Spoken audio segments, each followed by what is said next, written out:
E weche mag tuke en ni mane en kocha mar Kisumu All Stars Charles Bruno osidhi ayanga kaka kocha manyien mar tim mar Mofa magocho e NSL.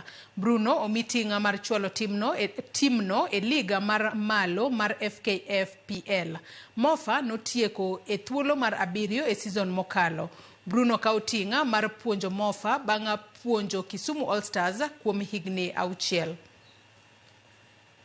I'm happy to be here, and I think it's another opportunity to keep doing what I love. I learned of the club's interest way back while I was still at Kisumu All Stars, but due to a few situations here and there, I felt like maybe today was the right time to start this project.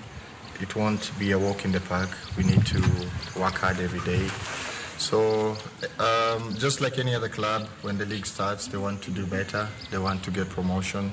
And it won't be fair if I say that as Mofa, we will just come there and participate.